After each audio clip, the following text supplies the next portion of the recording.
Hello friends, ഇന്ന് നമ്മൾ കാണാൻ പോകുന്നത് ദ ലാൻഡ് ഓഫ് വാരിയേഴ്സ് എന്ന സീരീസിന്റെ 7ാമത്തെ എപ്പിസോഡാണ്. ഇതിനു മുമ്പത്തെ ഭാഗങ്ങൾ കാണാത്തവർക്ക് വേണ്ടി പ്ലേലിസ്റ്റിന്റെ ലിങ്ക് ഞാൻ ഡിസ്ക്രിപ്ഷനിൽ ഇട്ടിട്ടുണ്ട്. കഴിഞ്ഞ എപ്പിസോഡിന്റെ അവസാനത്തിൽ നമ്മൾ കണ്ടത് ടാങ്ക്സ് ആൻഡ് നെതർ വേൾഡിലെ ഫൈറ്റ് ആണ്. അവിടെ നടക്കുന്ന ഫൈറ്റിന് ഒരു റൂൾ ഉണ്ട്. ഫൈറ്റിൽ തോൽക്കുന്നവരെ കൊല്ലണം. ടാങ്ക്സാൻ അങ്ങനെ ആരെയും കൊല്ലാത്തത് കൊണ്ട് തന്നെ ജനങ്ങൾ ആർപ്പ് വിളിച്ച് പറയുന്നുണ്ട്, ഇത് കുട്ടിക്കളിയല്ല, അവരെ കൊല്ലൂ. ഹുലീനയും അപ്പോൾ ആലോചിക്കുന്നുണ്ട്, ഇവൻ നെതർലാൻഡ് ഷോട്ട് എന്ന പാനീയം കുടിച്ചിട്ടില്ല, അത് മാത്രമല്ല ആരെയും കൊല്ലുവാനും തയ്യാറാകുന്നില്ല. ഹോത്തിയാൻ സെക്റ്റിൽ നിന്നുള്ള ഇവൻ വളരെ എക്സ്ട്രാ ഓർഡിനറി ആയിട്ടുള്ള പേഴ്സണാലിറ്റി ഉടമയാണല്ലോ. ഇതെല്ലാം നിരീക്ഷിക്കുകയായിരുന്ന നെതർ വേൾഡ് കിങ്ങിന്റെ കൂടെയുള്ള സ്ത്രീ നെതർ വേൾഡ് കിങ്ങിനോട് പറയുകയാണ്, ഈ പോരാളി ലോലഹൃദയനാണല്ലോ. നെതർ വേൾഡ് കിങ് പറയുകയാണ്, അങ്ങനെയെങ്കിൽ ഇവൻ അധിക ദൂരം പോകാൻ പോകുന്നില്ല.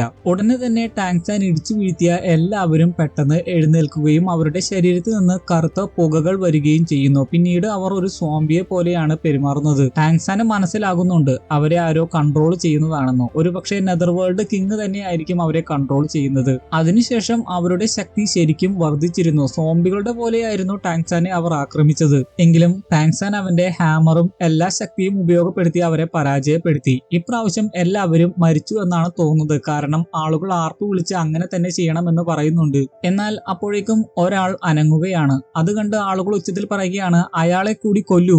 ഗൈഡായിട്ട് വന്ന സ്ത്രീയും അത് തന്നെയാണ് പറയുന്നത്. ഈ മത്സരത്തിൽ വിജയിക്കണമെങ്കിൽ ബാക്കിയുള്ള എല്ലാവരെയും കൊല്ലണം. എന്നാൽ ആ ഒരു ആക്രമണത്തിലൂടെ സുബോധം തിരിച്ചു കിട്ടിയ ആ വ്യക്തി ടാങ്ക്സാന്റെ കാൽക്കൽ വന്ന് തന്നെ കൊല്ലല്ലേ എന്ന് കരഞ്ഞപേക്ഷിക്കുന്നു. കൊല്ലുവാനൊന്നും താല്പര്യമില്ലാത്തത് കൊണ്ട് ടാങ്ക്സാനും പറയുന്നുണ്ട് ഇപ്പോഴേ ഇവൻ മരിച്ച അവസ്ഥയിലാണെന്ന്. എന്നാൽ പേഴ്സണൽ ഗൈഡ് ആയിട്ടുള്ള ആ സ്ത്രീ പറയുകയാണ്, കൊന്നില്ലെങ്കിൽ മത്സരശേഷം നെതർ വേൾഡ് കിങ് തന്നെ നിന്നെ കൊല്ലും. ഈ അവസരം മുതലെടുത്തുകൊണ്ട് ടാങ്ക്സാനോട് അപേക്ഷിക്കുകയായിരുന്ന ആ വ്യക്തി ടാങ്ക്സാനെ അറ്റാക്ക് ചെയ്യാൻ ഒരുങ്ങുന്നു. എന്നാൽ അത് മനസ്സിലാക്കി ടാങ്ക്സാൻ ഉടനെ തന്നെ പ്രതിരോധിക്കുകയും അവനെ ആക്രമിച്ച് കൊലപ്പെടുത്തുകയും ചെയ്യുന്നു. എന്നാൽ കൊല്ലുവാനുള്ള ഉദ്ദേശത്തോടു കൂടി വലിയ അറ്റാക്ക് ഒന്നുമല്ല നടത്തിയത്. അയാൾ മരിച്ചോ എന്ന് പോലും അറിയില്ല. പക്ഷെ ആളുകൾ മരിച്ചു എന്ന് തന്നെയാണ് കരുതുന്നത്. അതുകൊണ്ട് തന്നെ ആയിരിക്കണം ടാങ്ക്സാൻ അവന്റെ ചോര പുരണ്ട കൈയിലേക്ക് ഒരുപാട് വിഷമത്തോടെ നോക്കുന്നു. പിന്നീട് കണ്ണുകളൊക്കെ മങ്ങി ടയർഡ് ആയിട്ടുള്ള അവസ്ഥയിലാണ് വഴിയിലൂടെ ടാങ്ക്സാൻ കടന്നു പോകുന്നത്. എന്നാൽ ഈ സമയത്ത് ആരോ വടി കൊണ്ട് അവന്റെ തലക്കടിക്കുന്നു. ഹുലീനയും ഇതെല്ലാം ചിരിച്ച് കണ്ടുകൊണ്ട് നിൽക്കുന്നുണ്ട്. എന്തുകൊണ്ടാണ് അവൻ ടാങ്ക്സാൻ ആണോ എന്ന് ഉറപ്പുവരുത്താൻ വേണ്ടി അവന്റെ മുഖം മൂടി ഊരാത്തതെന്ന് എനിക്ക് മനസ്സിലാവുന്നില്ല. കാരണം ഈ അവസ്ഥയിൽ വടി കൊണ്ട് അടികിട്ടി തളർന്നു കിടക്കുന്ന അവസ്ഥയിലാണ്. കണ്ണു തുറന്നു കിടക്കുകയാണെന്നത് മറ്റൊരു കാര്യം. ചിലപ്പോൾ വേറെന്തെങ്കിലും നിയമമോ അല്ലെങ്കിൽ മറ്റെന്തെങ്കിലും പേടിച്ചായിരിക്കും ഹുലീന അങ്ങനെയൊന്നും ചെയ്യാതിരുന്നത്. ടാങ്ക്സാന്റെ മനസ്സിലൂടെ കടന്നു പോകുന്നത് നേരത്തെ നടത്തിയ അറ്റാക്കും ആളുകളുടെ കൊല്ലുക എന്നുള്ള മുറവിളിയും ഒക്കെയുമാണ്. ഇതേ സമയം തന്നെ നല്ല രീതിയിൽ പ്രാക്ടീസ് ചെയ്തുകൊണ്ടിരിക്കുന്ന വൂവിനെ കാണിക്കുന്നു. എർമിങ്ങിന്റെ ഗ്രാവിറ്റി കൺട്രോൾഡ് ഫീൽഡ് ഉപയോഗിച്ചാണ് പ്രാക്ടീസ് ചെയ്യുന്നത്. അവളുടെ ടെലിപ്പോർട്ട് ചെയ്യാനുള്ള കഴിവൊക്കെ ഇവിടെ ഉപയോഗിക്കുന്നുണ്ട്. അവൾ ടയർഡായി എന്ന് മനസ്സിലാകുമ്പോൾ ഡാമിങ് നിർത്താൻ പറയുന്നു. നിർത്തി കഴിയുമ്പോൾ ടയർഡായിട്ട് വൂ ഒന്ന് വീഴാൻ പോകുന്നുണ്ട്. എർമിങ് അപ്പോൾ ക്ഷമാപണം നടത്തുന്നു. വൂ പറയുകയാണ്, ക്ഷമാപണം നടത്തേണ്ട ആവശ്യമില്ല, ഞാനിപ്പോൾ 50ാമത്തെ ലെവലിലേക്ക് പ്രവേശിക്കാൻ പോവുകയാണ്. സാധാരണ പ്രാക്ടീസ് ഒന്നും വില പോകില്ല.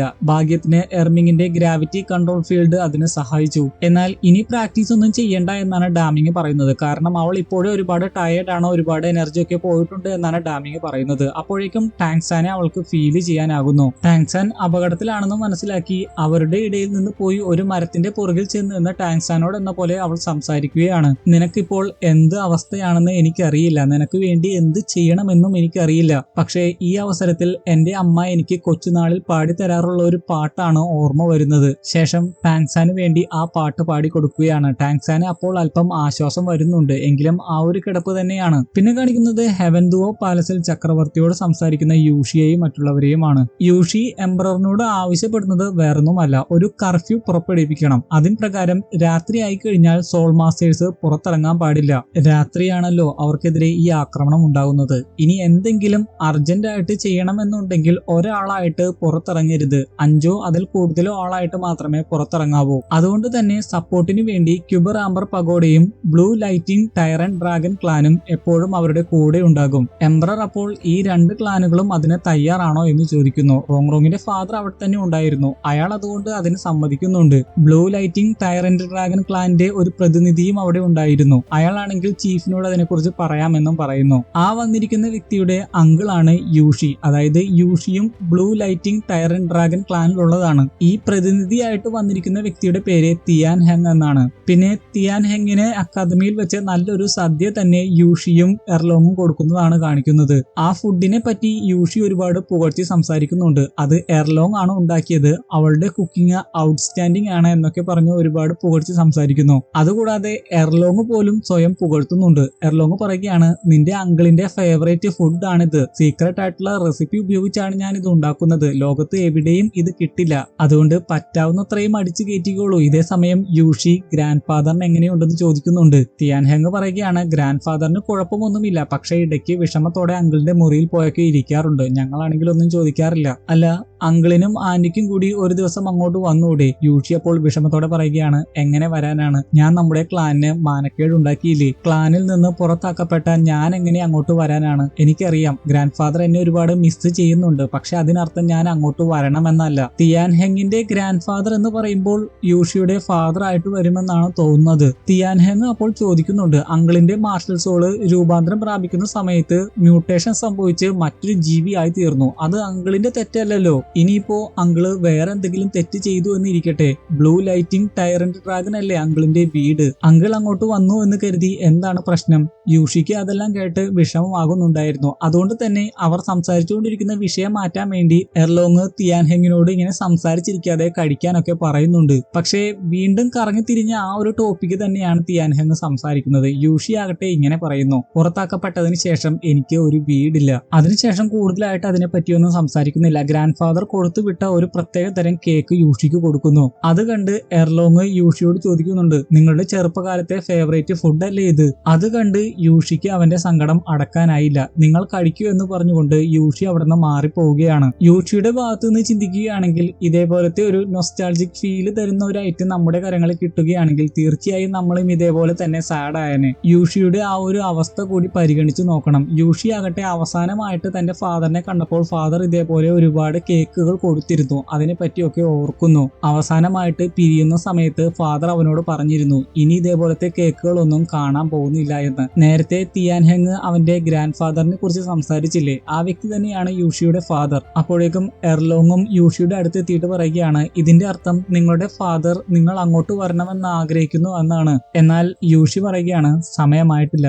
ഏതൊരു മകനാണ് തന്നെ ഓർത്ത് തന്റെ അച്ഛൻ അഭിമാനിക്കണമെന്ന് ആഗ്രഹിക്കാത്തത്? എന്റെ ശിഷ്യന്മാരായിട്ടുള്ള ടാങ്സാനും മറ്റുള്ളവരും ഉന്നതങ്ങളിലെത്തട്ടെ, അതിനുശേഷം എനിക്കും തല ഉയർത്തി നടക്കാം. പിന്നെ കാണിക്കുന്നത് സ്റ്റാർലുവോ സാമ്രാജ്യമാണ്. അവിടെ 4 അടിമകൾ തമ്മിൽ ഫൈറ്റ് ചെയ്തുകൊണ്ടിരിക്കുകയാണ്. രണ്ടുപേർ വെച്ചാണ് ടീം.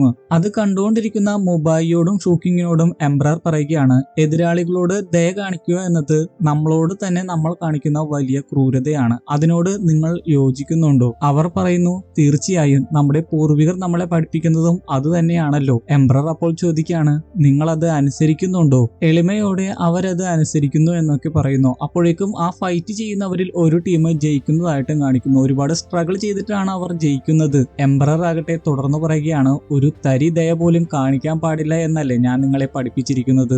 ദയ കാണിക്കുന്നവന് ദുരിതങ്ങളായിരിക്കും അനുഭവിക്കേണ്ടി വരിക. മുബായി അപ്പോൾ അതൊക്കെ അറിയാം എന്ന രീതിയിൽ സംസാരിക്കുന്നു. ഉടനെ തന്നെ ദേഷ്യപ്പെട്ടുകൊണ്ട് ചക്രവർത്തി പറയുകയാണ്, ഇല്ല, നീ അതൊന്നും അനുസരിക്കുന്നില്ല. അപ്പോഴേക്കും ആ ഫൈറ്റിൽ വിജയിച്ചവരുടെ മുഖംമൂടികൾ മാറ്റിയിരുന്നു. അത് വേറെ ആരുമായിരുന്നില്ല, ദൈവേഷിയും ഷിയോണുമായിരുന്നു. അവരുടെ ശക്തിയൊക്കെ നല്ലവണ്ണം പോയിരുന്നത് കൊണ്ട് ആടിയൊക്കെ ആയിരുന്നു അവർ ഫൈറ്റ് ചെയ്തിരുന്നത്. അവരെ കണ്ടു കഴിയുമ്പോൾ മുബായും ഷൂക്കിങ്ങും ശരിക്കും ഞെട്ടുന്നുണ്ട്. അവരുമായിട്ട് ഫൈറ്റ് ചെയ്യാൻ എംബറർ ഉടനെ തന്നെ ഉത്തരവിടുന്നു. ഒരു ടീമിന് മാത്രമേ ജീവനോടെ ഇരിക്കാൻ സാധിക്കുകയുള്ളൂ. മുബായിയും ഷൂക്കിങ്ങും അതിനുശേഷം ദൈവേഷിയുടെയും ഷുയൂണിന്റെയും അടുത്ത് വന്ന് എന്താണ് സംഭവിച്ചതെന്ന് ചോദിക്കുന്നു. ദൈവേഷി പറയുകയാണ്, എല്ലാം ഞങ്ങളുടെ തെറ്റാണ്, ഇവിടം വിട്ടു പോകുന്നതിന് മുമ്പേ ഞങ്ങൾ ഫാദറിന്റെ ദൃഷ്ടിയിൽപ്പെട്ടു. ഷിയോൺ അപ്പോൾ ഇനി രക്ഷപ്പെടാൻ വേറെ എന്തെങ്കിലും മാർഗമുണ്ടോ എന്ന് ചോദിക്കുന്നു. ഷൂക്കിങ് അപ്പോൾ പൂർവികരുടെ ആ നിയമങ്ങളെയൊക്കെ ശപിക്കുന്നുണ്ട്, കാരണം രക്ഷപ്പെടാൻ ഇനി വേറൊരു വഴിയുമില്ല.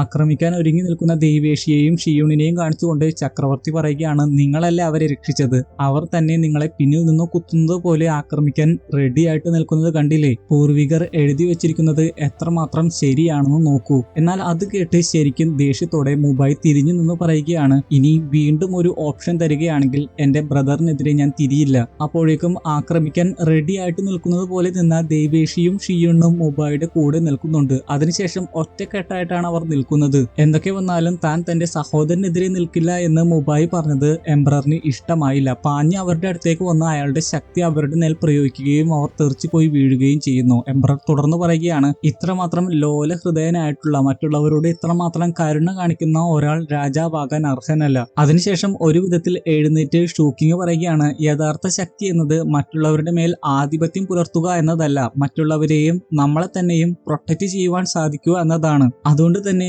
ഞാനൊരു പ്രതിജ്ഞ എടുക്കുകയാണ്. 25 വയസ്സ് തികയും മുമ്പേ ഞാൻ 60 ലെവല് കംപ്ലീറ്റ് ആക്കിയിരിക്കും. എനിക്ക് അതിന് സാധിക്കുകയാണെങ്കിൽ ഇവരെ ജീവിക്കാൻ അനുവദിക്കണം. എംബറർ അപ്പോൾ ദേഷ്യത്തോടെ പറയുകയാണ്, കുറഞ്ഞ സമയത്തിനുള്ളിൽ നിനക്കതിന് സാധിക്കുമെന്നാണോ തോന്നുന്നത്? നിന്റെ ഫാദറിനോട് ചോദിച്ചു നോക്കൂ. ഷൂക്കിങ്ങിന്റെ ഫാദർ അപ്പോൾ ഷൂക്കിങ്ങിന് വേണ്ടി ക്ഷമാപണം നടത്തിക്കൊണ്ട് എംബറിനോട് പറയുകയാണ്, അവർക്ക് ഇതിനെ പറ്റിയൊന്നും അറിയില്ല, അവരോട് ക്ഷമിക്കണം. എന്നാൽ അവരെ എല്ലാവരെയും അത്ഭുതപ്പെടുത്തിക്കൊണ്ട് മുബായിയും ആ ശപഥം ചെയ്യുന്നു. അവർ രണ്ടുപേരും ഒരുമിച്ച് കുറഞ്ഞ സമയത്തിനുള്ളിൽ 60 ലെവല് കംപ്ലീറ്റ് ആക്കുമെന്ന് പറയുന്നു. ഒരിക്കലും നടക്കാത്ത ഒരു കാര്യമാണ് അവർ ശപഥം ചെയ്തിരിക്കുന്നത്. അങ്ങനെയൊക്കെ സംഭവിക്കുകയാണെങ്കിൽ അവരുടെ സാമ്രാജ്യത്തിന് തന്നെ അഭിമാനം ഉണ്ടാക്കുന്ന ഒരു കാര്യമായിരിക്കും അത്. അവരുടെ നിശ്ചയദാർഢ്യം ഒക്കെ കണ്ടു കഴിയുമ്പോൾ എംബറർ പോലും അതിനെ സമ്മതിക്കുന്നു. പക്ഷേ അതുവരെയും എംബറിനോട് മിണ്ടണ്ട എന്ന് പറഞ്ഞുകൊണ്ടാണ് എംബറർ അവിടുന്ന് പോകുന്നത്. പിന്നെ കാണിക്കുന്നത് റോങ്ങിനെയും ഓസ്കാറിനെയുമാണ്. ഓസ്കാർ ചോദിക്കുകയാണ്, നിനക്ക് എന്നോട് ദേഷ്യമുണ്ടോ? റോങ് അപ്പോൾ പറയുകയാണ്, ദേഷ്യമുണ്ട്. നീ എന്തിനാണ് ഈ കാര്യങ്ങളിലൊക്കെ ഇടപെട്ട് ഇത്രയുമൊക്കെ അപകടം വരുത്തി വെച്ചത്? ഇവിടെ നിന്റെ ഭാഗത്ത് തെറ്റൊന്നുമില്ല. നീ സപ്പോർട്ട് ബ്രാഞ്ച് സോൾ മാസ്റ്റർ അല്ലേ? അത് അവൾ തന്നെ ആശ്വസിപ്പിക്കാൻ വേണ്ടി പറയുന്നതാണ് എന്നാണ് അവൻ കരുതുന്നത്. അതുകൊണ്ട് തന്നെ അവന് ആശ്വാസമാകുന്നില്ല. എന്നാൽ റോങ് പറയുകയാണ്, ഈ ഒരു അറ്റാക്ക് പ്ലാൻ ചെയ്ത് നടത്തിയതാണോ എന്ന് എനിക്ക് തോന്നുന്നുണ്ട്. അല്ലെങ്കിൽ കൃത്യസമയത്ത് വാങ്ഷങ് അവിടെ എത്തില്ലല്ലോ. അപ്പോഴേക്കും റോങ്ങിന്റെ ഫാദർ വിളിക്കുന്നു എന്ന് ഒരു അംഗരക്ഷകൻ വന്നു പറയുന്നു. അവൾ ആദ്യം പോകാൻ തയ്യാറാകുന്നില്ല എങ്കിലും ഓസ്കാറിന്റെ നിർബന്ധപ്രകാരമാണ് പോകാൻ തയ്യാറാകുന്നത്. അവിടെ ചെല്ലുമ്പോൾ കാണുന്നത് ഫാദറിനോട് സംസാരിച്ചുകൊണ്ടിരിക്കുന്ന വാങ്ഷങ്ങിനെയാണ്. വാങ്ഷങ് ആകട്ടെ റോങ്ങിനെ കാണുമ്പോൾ, നീ ഇവിടെ നിന്നുള്ളതാണോ എന്ന് അത്ഭുതത്തോടെ ചോദിക്കുന്നു. അറിയാൻ പാടില്ലാത്ത പോലെ ചോദിക്കുകയാണ്. റോങ്ങിന്റെ ഫാദർ അപ്പോൾ, നിങ്ങൾക്ക് എങ്ങനെയാണ് പരസ്പരം പരിചയമെന്ന് ചോദിക്കുന്നു. റോങ് അപ്പോൾ നടന്ന സംഭവങ്ങളൊക്കെ പറയുന്നു. അത് കേട്ട് റോങ്ങിന്റെ ഫാദർ സ്പെഷ്യലായിട്ട് നന്ദിയൊക്കെ പറയുന്നുണ്ട്. റോങ്ങിനോട് നന്ദി പറയാൻ പറയുന്നു. അതുകൂടാതെ വാങ്ഷങ് ഏതോ ഒരു സോൾ മാസ്റ്ററിന്റെ റിലേറ്റീവ് ആണ്, അത് മാത്രമല്ല ആ ഒരു ജനറേഷനിലെ എക്സ്ട്രാ ഓർഡിനറി ആയിട്ടുള്ള സ്റ്റുഡന്റ് ആണ് എന്നൊക്കെ റോങ്ങിനോട് പുകഴ്ത്തി റോങ്ങിന്റെ ഫാദർ പറയുന്നുണ്ട്. എന്നാൽ ഇത്രയും നേരം ഇതിന്റെ എല്ലാം പിന്നിൽ വാങ്ഷങ് ആയിരിക്കുമെന്ന സംശയം മാത്രമേ ഉണ്ടായിരുന്നുള്ളൂ. പക്ഷെ അവനെ അവിടെ കണ്ടു കഴിഞ്ഞപ്പോൾ ആ സംശയം ഉറപ്പിച്ചു. അതുകൊണ്ട് തന്നെ അവിടെ ഇരുന്ന് സംസാരിക്കുന്ന സമയത്ത് റോങ് അതിനെ പറ്റിയൊക്കെ ചോദിക്കുന്നു. കഴിഞ്ഞ ജന്മത്തിൽ ഞാൻ എന്ത് പുണ്യം ചെയ്തിട്ടാണെന്നാവോ ഇത്രയും വലിയ സിറ്റിയിൽ ഞങ്ങൾ ആക്രമിക്കപ്പെട്ട സ്ഥലത്തേക്ക് തന്നെ നിനക്ക് വരാൻ തോന്നിയത്? റോങ്ങിന്റെ ഫാദർ ആകട്ടെ അതിനുശേഷം ആ ഒരു ടോപ്പിക്കിനെ കുറിച്ച് സംസാരിക്കാൻ ആഗ്രഹിക്കുന്നില്ല. റോങ്ങിനേക്കാളും 5 വയസ്സിന് മൂത്തതാണ് വാങ്ഷങ്. വാങ്ഷങ്ങിന് റോങ്ങിനെ ഇഷ്ടമാണ്. അതുകൊണ്ട് തന്നെ വാങ്ഷങ്ങും റോങ്ങും നല്ല മാച്ച് ആണ് എന്ന രീതിയിലൊക്കെയാണ് വാങ്ഷങ് സംസാരിക്കുന്നത്. അവിടെ ഇരിക്കുന്ന ഓസ്കാർ അപ്പോൾ സംശയ രീതിയിലാണ് വാങ്ഷങ്ങിനെ നോക്കുന്നത്. എന്നാൽ അവസാനം റോങ് വീണ്ടും പറയുകയാണ്, ഞങ്ങളെ ആക്രമിച്ചവർ ക്രൂരരായിട്ടുള്ള 2 പേരാണ്. പക്ഷെ ഞങ്ങളെ കൊല്ലണം എന്ന ഒരു ഉദ്ദേശം അവർക്കുണ്ടായിരുന്നില്ല. കൺട്രോൾ ചെയ്ത് അവർ ഫൈറ്റ് ചെയ്യുന്നത് പോലെ ഞങ്ങൾക്ക് തോന്നി. വളരെ അപകടകരമായിട്ടുള്ള അറ്റാക്ക് ഒന്നുമല്ല അവരുടെ ഭാഗത്തുനിന്ന് ഉണ്ടായത്. ഇതിൽ നിങ്ങൾക്ക് സംശയമൊന്നും തോന്നുന്നില്ലേ എന്ന് വാങ്ഷങ്ങിനോട് ചോദിക്കുന്നു. വാങ്ഷങ്ങിനെ അതിനൊന്നും ഉത്തരം കിട്ടാതെ പരുങ്ങുകയാണ്. റോങ് ആകട്ടെ അതിനുശേഷം എനിക്ക് ഇവിടെ നിൽക്കാൻ സാധിക്കില്ല, എനിക്ക് റെസ്റ്റ് എടുക്കണം എന്ന് പറഞ്ഞ് അവിടുന്ന് പോകാൻ ഒരുങ്ങുന്നു. റോങ്ങിന്റെ ഫാദർ അപ്പോൾ ഗസ്റ്റ് വന്നിരിക്കുന്ന സമയത്ത് ഇങ്ങനെയൊന്നും സംസാരിക്കല്ലേ എന്ന് പറയുന്നുണ്ട്. വാങ്ഷങ് അപ്പോൾ പറയുകയാണ്, അത് കുഴപ്പമില്ല, റോങ് പേടിച്ചിട്ടുണ്ടാകും. അതിനുശേഷം റോങ്ങും ഓസ്കാറും അവിടുന്ന് പോയി കഴിയുമ്പോൾ അവളെ വിടില്ല എന്നൊരു ഉദ്ദേശത്തോടെ വാങ്ഷങ് ഒന്ന് നോക്കുന്നുണ്ട്. പിന്നെ കാണിക്കുന്നത് ദേഷ്യപ്പെട്ടിരിക്കുന്ന റോങ്ങിന്റെ അടുത്തേക്ക് വരുന്ന റോങ്ങിന്റെ ഫാദറിനെയാണ്. റോങ് ഫാദറിനോട് നല്ല ദേഷ്യത്തിലാണ്. കാരണം ഫാദർ വാങ്ഷങ്ങും അവളുമായിട്ടുള്ള മാരേജ് നടത്താൻ ശ്രമിക്കുകയാണ്. അത് മാത്രമല്ല ഫാദറിനോട് സംസാരിക്കുന്നതിൽ നിന്ന് റോങ്ങിന് ഒരു കാര്യം മനസ്സിലാക്കുന്നു. വാങ്ഷങ് തന്നെയാണ് ഇന്നത്തെ പ്രവൃത്തികൾക്ക് പിന്നിലെന്ന് ഫാദറിനും സംശയമുണ്ട്. പക്ഷേ അതൊന്നും വലിയ കാര്യമായിട്ട് ഫാദർ എടുക്കുന്നില്ല. അതിനുള്ള മെയിൻ ആയിട്ടുള്ള റീസൺ വേറൊന്നുമല്ല, ഇതുപോലെ വീണ്ടും അവർ അറ്റാക്ക് ചെയ്യപ്പെടുകയാണെങ്കിൽ അവർ എന്ത് ചെയ്യും? അങ്ങനെ എന്തെങ്കിലും സംഭവിക്കുകയാണെങ്കിൽ ടാങ്ക്സാന്റെ വെപ്പൺസ് ഒക്കെ യൂസ് ചെയ്യുമെന്ന് റോങ് ന്യായീകരണമായിട്ടൊക്കെ പറയുന്നു. എന്നാൽ മറ്റൊരു വസ്തുത എന്താണെന്ന് വെച്ച് കഴിഞ്ഞാൽ, നേരത്തെ അവർ അറ്റാക്ക് ചെയ്യുന്ന സമയത്ത് ടാങ്ക്സാന്റെ വെപ്പൺസ് ഒക്കെ യൂസ് ചെയ്തിരുന്നു. പക്ഷെ അതുകൊണ്ടൊന്നും ഒരു കാര്യം ഉണ്ടായില്ല. അത് തന്നെയാണ് റോങ്ങിന്റെ ഫാദറും പറയുന്നത്. നിങ്ങളുടെ കയ്യിൽ അത്തരത്തിലുള്ള വെപ്പൺസ് ഉണ്ടെന്ന് പറഞ്ഞിട്ട് ഒരു കാര്യവുമില്ല. വാർ സോൾ മാസ്റ്റേഴ്സിന്റെ മുമ്പിൽ അത് ഒന്നുമല്ല. അത് മാത്രമല്ല നമ്മുടെ സെക്റ്റിന്റെ സീക്രട്ട് ആയിട്ടുള്ള നിയമത്തെ കുറിച്ച് നിനക്കറിയില്ലേ? റോങ് അപ്പോൾ ആ നിയമത്തെ പറ്റി ഓർക്കുകയും അത് ഇവിടെ പറയുകയും ചെയ്യുന്നുണ്ട്. അതായത് റോങ്ങിന് സപ്പോർട്ട് ബ്രാഞ്ച് സോൾ മാസ്റ്ററിനെ വിവാഹം കഴിക്കാൻ സാധിക്കില്ല. ഒരു വാർ സോൾ മാസ്റ്ററിനെ മാത്രമേ വിവാഹം കഴിക്കാനാവുകയുള്ളൂ. ഇത് പുറത്തു നിന്ന് ഓസ്കാർ കേൾക്കുന്നുണ്ടായിരുന്നു. അതുകൊണ്ട് തന്നെ അവൻ ഒരുപാട് വിഷമമാകുന്നു. അവൻ അകത്തേക്ക് കയറാൻ ഉദ്ദേശിച്ചതായിരുന്നു. പക്ഷേ ഇത് കേട്ട് വിഷമത്തോടെ അവിടെ നിന്ന് പോകുന്നു. എന്നാൽ എന്തോ തീരുമാനിച്ച് ഉടനെ തന്നെ തിരികെ വന്ന് വാതിലിൽ മുട്ടാൻ ഒരുങ്ങുന്നുണ്ട്. എന്നാൽ മാസ്റ്റർ ഗുരോങ് അവനെ തടയുന്നു. അതിനുശേഷം അവിടെ നിന്ന് വിളിച്ചുകൊണ്ട് പോകുന്നു. റോങ് ആകട്ടെ ഫാദറിനോട് കരഞ്ഞുകൊണ്ട് പറയുകയാണ്, ഇന്ന് അപകടം ഉണ്ടായപ്പോൾ സ്വന്തം ജീവൻ പോലും പരിഗണിക്കാതെയാണ് അവൻ എന്നെ പ്രൊട്ടക്ട് ചെയ്യാൻ നോക്കിയത്. ഒരു വാർ സോൾ മാസ്റ്ററും എനിക്ക് വേണ്ടി ഇങ്ങനെ ചെയ്യുമെന്ന് തോന്നുന്നില്ല. ഫാദർ തന്നെയല്ല അവനെ ശിഷ്യനായിട്ട് തെരഞ്ഞെടുത്തത്. അപ്പോൾ ഞാൻ കരുതി ബാക്കി റോങ് പറയുന്നില്ല, കരയുക മാത്രമാണ് ചെയ്യുന്നത്. അപ്പോൾ അവളെ ആശ്വസിപ്പിച്ചുകൊണ്ട് റോങ്ങിന്റെ ഫാദർ പറയുകയാണ്, അവന് നല്ല കഴിവുണ്ട്, അതുകൊണ്ടാണ് അവനെ ശിഷ്യനായിട്ട് തെരഞ്ഞെടുത്തത്. പക്ഷേ അവനൊരു വാർ സോൾ മാസ്റ്റർ അല്ല. ആ ഒരു യാഥാർത്ഥ്യം മാറാൻ പോകുന്നില്ലല്ലോ. അവൻ എന്റെ സണ്ണിലോ ആകാൻ വിധിക്കപ്പെട്ടവനല്ല. നിങ്ങളിൽ ആരെങ്കിലും പവർഫുൾ ആയേ മതിയാകൂ. നിങ്ങളുടെ പ്രൊട്ടക്ഷന് വേണ്ടിയാണ് ഞാൻ ഈ പറയുന്നത്, നിങ്ങളുടെ നല്ല ഭാവിക്ക് വേണ്ടി. എന്നാൽ അതൊന്നും തന്നെ റോങ് ചെവിക്കൊണ്ടില്ല. അവളെ സംബന്ധിച്ചിടത്തോളം ഓസ്കാറിന്റെ മുമ്പിൽ ക്ലാന്റെ നിയമങ്ങളെല്ലാം ഒന്നുമല്ല. അപ്പോൾ റോങ്ങിനെ ചേർത്ത് പിടിച്ചുകൊണ്ട് റോങ്ങിന്റെ ഫാദർ പറയുകയാണ്, ശരിയാണ്, ഇന്ന് വാങ്ഷെങ്ങിന്റെ മുന്നിൽ വെച്ച് ഓസ്കാറിനെ ഞാൻ ചെറുതാക്കി, അതിന് ഞാൻ ക്ഷമാപണം നടത്തുന്നു. പക്ഷേ നീ ഒരു കാര്യം മനസ്സിലാക്കണം, നമ്മുടെ ക്ലാനിന്റെ ഭാവി നിന്റെ കരങ്ങളിലാണ്. അത് കേട്ട് കഴിഞ്ഞപ്പോൾ റോങ്ങിന് ഒന്നും പറയാനായില്ല. പുറത്താണെങ്കിൽ മാസ്റ്റർ ഗുറോങ് ഓസ്കാറിന് അവന്റെ മുറിവുണങ്ങാൻ ഒരു മരുന്ന് കൊടുക്കുന്നു. എന്നാൽ അത് വാങ്ങിക്കൊണ്ട് അവൻ പറയുന്നത് അവന്റെ ആകുലതയെ കുറിച്ചാണ്. എന്നാൽ അതിനു മുമ്പേ മാസ്റ്റർ ഗുറോങ് പറയുകയാണ്, ഒരു support branch soul master clan ആയിരുന്നിട്ട് പോലും പുറം ലോകം ക്യൂബർ ആംബർ പഗോഡയുടെ മേൽ ആധിപത്യം പുലർത്താത്തത് എന്താണെന്ന് അറിയാമോ? ഞാനും ഗ്രാൻഡ് സോഡ് മാസ്റ്റർ അടക്കമുള്ള വാർ സോൾ മാസ്റ്റേഴ്സിനെ ഭയന്നുകൊണ്ട് തന്നെയാണ്. ഉടനെ തന്നെ ഓസ്കാർ പറയുന്നുണ്ട്, എന്ത് വില കൊടുത്തും റോങ്ങിനെ തനിക്ക് സംരക്ഷിക്കാനാകുമെന്ന്. അപ്പോൾ മാസ്റ്റർ ഗുറോങ് ഒരു കാര്യം പറയുന്നുണ്ട്, ശരിയാണ്, നീ ജീവൻ കൊടുക്കാൻ പോലും തയ്യാറാണ്, എന്നിട്ട് പോലും റോങ്ങിനെ സംരക്ഷിക്കാൻ സാധിച്ചില്ലെങ്കിലോ ഇന്നത്തെ പോലെ തന്നെ. അതിനുശേഷം പഞ്ച് പിടിക്കുന്നത് പോലെയുള്ള ഒരു ടാസ്ക് അവന് കൊടുത്തിട്ട് മാസ്റ്റർ ഗുറോങ് പറയുകയാണ്, എന്റെ ശക്തിയുടെ 10% മാത്രമേ ഞാൻ യൂസ് ചെയ്യുകയുള്ളൂ, മാർഷൽ സോൾ യൂസ് ചെയ്യുകയില്ല. എന്നാൽ എന്നിട്ട് പോലും അല്പനേരം മാത്രമേ ഓസ്കാറിന് പിടിച്ചു നിൽക്കാനായുള്ളൂ. അവൻ നിലത്ത് വീണു പോകുന്നു. ഗുറോങ് പറയുകയാണ്, നിനക്ക് റോങ്ങിനേക്കാളും ഒരുപാട് കഴിവുണ്ട്, പക്ഷേ ഒരിക്കലും നിനക്ക് റോങ്ങിനെ പ്രൊട്ടക്ട് ചെയ്യാനാകില്ല. നീ അവളെ സ്നേഹിക്കുന്നുണ്ടെങ്കിൽ ഇതിൽ നിന്ന് പിന്മാറുകയാണ് വേണ്ടത്. നാം ആരെയെങ്കിലും സ്നേഹിക്കുന്നുണ്ടെങ്കിൽ അവരെപ്പോഴും സുരക്ഷിതരായിരിക്കണം എന്ന് മാത്രമേ നാം ചിന്തിക്കുകയുള്ളൂ. അവസാനം അത് തന്നെയാണ് ശരിയെന്ന് മനസ്സിലാക്കി ഓസ്കാർ അവിടെ നിന്ന് നന്ദി പറഞ്ഞു പോകുന്നു. ഒരുപാട് വിഷമത്തോടെ അവൻ പോകുന്ന സമയത്ത് ഇങ്ങനെ ആലോചിക്കുന്നുണ്ട്, ഞാൻ സ്ട്രോങ് അല്ല എങ്കിൽ ഒരിക്കലും റോങ്ങിനെ വിവാഹം കഴിക്കാനും യോഗ്യനല്ല. പിന്നെ കാണിക്കുന്നത് മെഡിറ്റേറ്റ് ചെയ്യുന്ന ബീബി ഡോങ്ങിനെയാണ്. മെഡിറ്റേറ്റ് ചെയ്യുന്ന സമയത്ത് അവളുടെ ഹസ്ബൻഡ്, അതായത് മാസ്റ്റർ സോൾ ഹാളിന്റെ മുന്നത്തെ അധികാരി അവളെ യൂസ് ചെയ്യാൻ വരുന്നതൊക്കെ ഓർക്കുന്നു. ഉടനെ തന്നെ കോൺസെൻട്രേറ്റ് ചെയ്യാനാകാതെ പേടിച്ച് കണ്ണു തുറന്നുകൊണ്ട് ബീബി ഡോങ് പറയുകയാണ്, നീ മരിച്ചു, ഒരിക്കലും നീ തിരികെ വരാൻ പോകുന്നില്ല. ഇതിൽ നിന്ന് തന്നെ നമുക്ക് മനസ്സിലാക്കാം ബീബി ഡോങ്ങിന് അയാളോട് നല്ല ദേഷ്യമാണ്. എന്തുകൊണ്ടാണെന്ന് വരുന്ന എപ്പിസോഡുകൾ നമുക്ക് മനസ്സിലാകും. അപ്പോഴേക്കും ക്രിസന്തും അവിടെ എത്തി പ്ലാന്റ് ബീസ്റ്റ് മൂലം മാർഷൽ സോൾ ഹാളിന്റെ കുറെ ആളുകൾ മരിച്ചു എന്ന് പറയുന്നു. വു നേരത്തെ ട്രാപ്പിലാക്കിയവർ തന്നെ. ബീബി ഡോങ് അപ്പോൾ അവരുടെ കുടുംബത്തിന് വേണ്ട നഷ്ടപരിഹാരങ്ങളൊക്കെ കൊടുക്കാൻ പറയുന്നു. അത് മാത്രമല്ല ഇതേപോലത്തെ സില്ലി മാറ്റേഴ്സ് അവളുമായിട്ട് ഡിസ്കസ് ചെയ്യേണ്ട ആവശ്യമില്ല എന്ന് പറയുന്നു. അപ്പോഴേക്കും ക്രിസന്തും മറ്റൊരു കാര്യം കൂടി പറയുന്നുണ്ട്, ഒരാൾ മാത്രം അവരിൽ നിന്ന് രക്ഷപ്പെട്ടു. അയാൾ പറഞ്ഞത് 1,00,000 വർഷം പഴക്കമുള്ള സോൾ ബീസ്റ്റിനെ കണ്ടു എന്നാണ്, അതായത് വൂവിനെ തന്നെ. ഉടനെ തന്നെ ബീബി ഡോങ് കുറെ ആളുകളെ അങ്ങോട്ട് വിടാൻ പറയുന്നു. അതിനുശേഷം അവൾ ഒരു ദുഷ്ട ചിരിച്ചിരിക്കുന്നുണ്ട്. പിന്നെ മാർഷൽ സോൾ ഹാളിന്റെ ഒരു വലിയ സൈന്യം തന്നെ അവളെ പിടിക്കാൻ പുറപ്പെടുന്നതായിട്ട് കാണിക്കുന്നു. വൂ ആകട്ടെ ഇപ്പോഴും പ്രാക്ടീസ് ചെയ്തുകൊണ്ടിരിക്കുകയാണ്. എർമിങ് അപ്പോൾ അവൾ ഒരുപാട് മെച്ചപ്പെട്ടിട്ടുണ്ടെന്ന് പറയുന്നു. വൂ അതിന് പ്രധാനമായിട്ട് നന്ദി പറയുന്നത് എർമിങ്ങിന്റെ ഗ്രാവിറ്റി ഫീൽഡിനാണ്. അപ്പോഴേക്കും വൂ മുമ്പൊരിക്കൽ രക്ഷിച്ച കുഞ്ഞു കുറുക്കൻ മാർഷൽ സോൾ ഹാൾ ഉപേക്ഷിച്ച വൂവിന്റെ ഫോട്ടോയുമായിട്ട് അവളുടെ അടുത്തേക്ക് വരുന്നു. വൂ അതിനോട് പറയുന്നുണ്ട്, അപകടകരമായിട്ടുള്ള രീതിയിൽ എന്തിനാണ് ഇങ്ങനെ അലഞ്ഞു തിരിഞ്ഞ് നടക്കുന്നതെന്ന്. എന്നാൽ ആ കുഞ്ഞു കുറുക്കനാകട്ടെ അവളുടെ ഉടുപ്പിൽ കടിച്ചുകൊണ്ട് എങ്ങോട്ടോ വലിച്ചുകൊണ്ട് പോകാൻ ശ്രമിക്കുന്നു. അതിനെന്തോ പറയാനുണ്ട് എന്ന് മനസ്സിലാക്കി വൂയും എർമിങ്ങും അതിന്റെ കൂടെ പോകുന്നു. അപ്പോഴാണ് മാർഷൽ സോൾ ഹാളിന്റെ വലിയൊരു സൈന്യത്തെ അവർ കാണുന്നത്. ഒരു കൊക്കയുടെ മുകളിൽ നിന്നായിരുന്നു അവരെ നിരീക്ഷിച്ചത്. ഉടനെ തന്നെ എർമിങ് അവരെ ആക്രമിക്കാൻ ഒരുങ്ങുന്നു. എന്നാൽ വൂ പറയുകയാണ്, വേണ്ട, മറ്റുള്ള സോൾ ബീസ്റ്റുകളെയും അത് ദോഷകരമായിട്ട് ബാധിക്കും. ശേഷം ടാങ്സാനോട് എന്ന പോലെ എന്ത് ചെയ്യണം എന്ന് അവൾ ചോദിക്കുന്നുണ്ട്. ടാങ്സാൻ ആകട്ടെ ഇപ്പോൾ മത്സരിച്ച് 79 മത്സരങ്ങൾ വിജയിച്ചിരിക്കുന്നു. ഹുലീന ഇപ്പോഴും അവന്റെ മത്സരങ്ങൾ നിരീക്ഷിക്കുന്നുണ്ട്.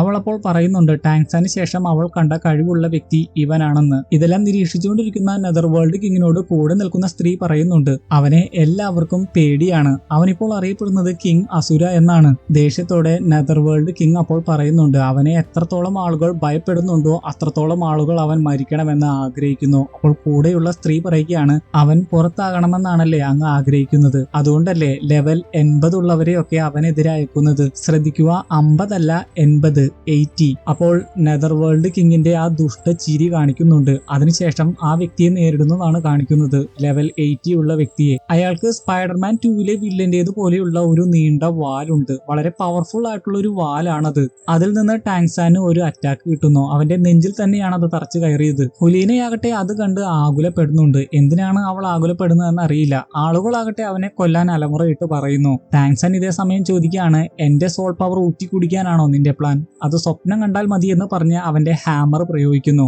അതുമൂലം ടാങ്സൻ റിലീസ് ആകുന്നുണ്ട്. ശേഷം ടാങ്സന്റെ ഫാദർ പഠിപ്പിച്ച പവർഫുൾ ആയിട്ടുള്ള ആ ഹാമർ ടെക്നിക്ക് തന്നെ പ്രയോഗിക്കുന്നു. ആ ഒരു അറ്റാക്കിൽ അയാളുടെ മെക്കാനിക്കൽ വാല് പോലും തവിട് പൊടിയാകുന്നു. അവിടെ വെച്ച് തന്നെ അയാൾ മരിച്ചു എന്നാണ് തോന്നുന്നത്. കാരണം ടാങ്സനെ വിജയിയായിട്ട് പ്രഖ്യാപിക്കുന്നു. ഇതോടെ അവന്റെ വിജയം 95 ആയിരിക്കുന്നു. ഹുലീന അപ്പോൾ ആലോചിക്കുന്നുണ്ട്, ഇവന്റെ ഹാമർ കൊണ്ടുള്ള ആ ടെക്നിക്ക് നോക്കുകയാണെങ്കിൽ ഇവൻ ടാങ്സനേക്കാൾ ഒരുപാട് ബെറ്റർ ആണ്. ഇവൻ 100 മത്സരങ്ങളും വിജയിക്കുമെന്നാണ് തോന്നുന്നത്. അപ്പോൾ അതിനനുസരിച്ച് വേണം ഞാൻ പ്ലാൻ തയ്യാറാക്കാൻ. അതിനുശേഷം ടാങ്സൻ പുറത്തുകൂടി നടന്നു പോകുമ്പോഴാകട്ടെ ആളുകൾ പറയുകയാണ്, ഇവൻ വീണ്ടും വിജയിച്ചിരിക്കുന്നു, ഇവന് പരിക്ക് പറ്റിയിട്ടുണ്ട്, ഇവനെ കൊല്ലാൻ ഇത് തന്നെ അവസരം, ഇവന്റെ കൂടെ മത്സരിക്കാൻ എനിക്ക് ഭയമാണ്. അതും പറഞ്ഞുകൊണ്ട് ആളുകൾ എല്ലാവരും ഒരുമിച്ച് അവനെ കൊല്ലുവാൻ ഒരുങ്ങുന്നു. നേരത്തെ നെതർ വേൾഡ് കിങ് പറഞ്ഞ അതേ കാര്യം തന്നെയാണിത്. അതായത് എത്രമാത്രം ആളുകൾ അവനെ പേടിക്കുന്നുവോ അത്രമാത്രം ആളുകൾ അവനെ കൊല്ലുവാനും ആഗ്രഹിക്കും. എന്നാൽ അത്രമാത്രം ആളുകൾ ഉണ്ടായിട്ടും അവരെ എല്ലാവരെയും ടാങ്സൻ നിഷ്പ്രയാസം കീഴടക്കി. അതെല്ലാം കണ്ടുകൊണ്ടിരിക്കുകയായിരുന്ന ഹുലീന അവനെ നോക്കി പറയുന്നുണ്ട്,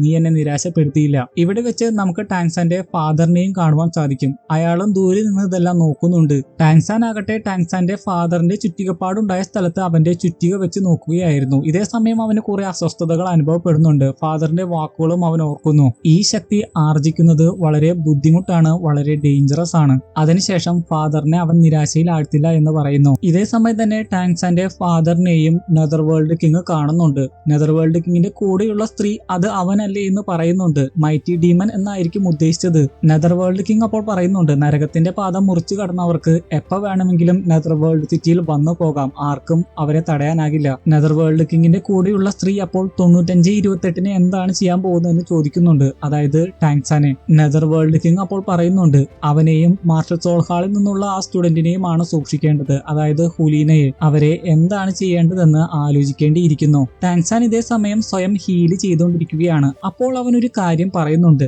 നെതർലാൻഡ് ഷോട്ട് എന്ന പാനീയം മാത്രമല്ല, അവിടുത്തെ എയർ പോലും വിഷം നമ്മുടെ ശരീരത്തിലേക്ക് വിടുന്നു. അതിനുശേഷം അവൻ തന്നെ ഉണ്ടാക്കിയ ഒരു ടാബ്ലറ്റ് കഴിച്ചതിന് ശേഷം അവൻ പറയുകയാണ്, എത്രമാത്രം ഇത് ഇവിടുത്തെ വിഷത്തെ ഇല്ലാതാക്കുമെന്ന് അറിയില്ല. അപ്പോഴേക്കും അവൻ ബോധം കെട്ടു വീഴുന്നു. ഒരുപക്ഷെ നെതർ വേൾഡ് കിങ്ങിന്റെ ഒരു ട്രിക്ക് ആയിരിക്കാം ഇത്. അതുകൊണ്ടായിരിക്കും ആ പാനീയം നിർബന്ധപൂർവ്വം കുടിപ്പിക്കുന്നത്. അതിൽ വിഷമുണ്ട്.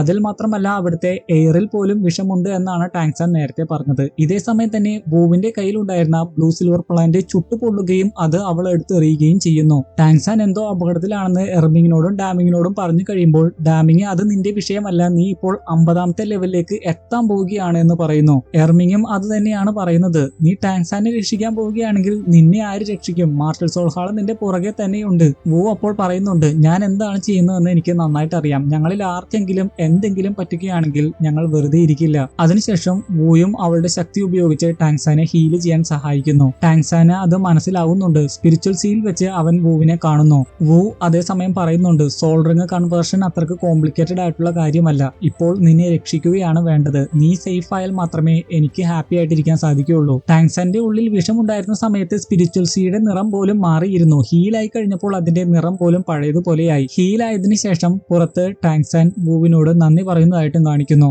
വൂ ആകട്ടെ ബ്ലൂ സിൽവർ പ്ലാന്റിന്റെ ബ്രേസ്ലെറ്റ് വീണ്ടും അണിഞ്ഞുകൊണ്ട് പറയുകയാണ്, ഇനി എനിക്ക് 50ാമത്തെ ലെവലിലേക്ക് പ്രവേശിക്കാം, സോൾ റിംഗ് കൺവേർഷൻ നടത്താം. 60ാമത്തെ ലെവലിലേക്ക് എത്തിക്കഴിയുമ്പോൾ ഞാൻ ടാങ്സന്റെ അടുത്തേക്ക് പോകും. ഇതോടെ ഈ എപ്പിസോഡും ഇവിടെ കഴിഞ്ഞിരിക്കുകയാണ്. അടുത്ത വീഡിയോയുമായി നമ്മൾ ഉടനെ തന്നെ കാണും. അതുവരെ ഗുഡ് ബൈ.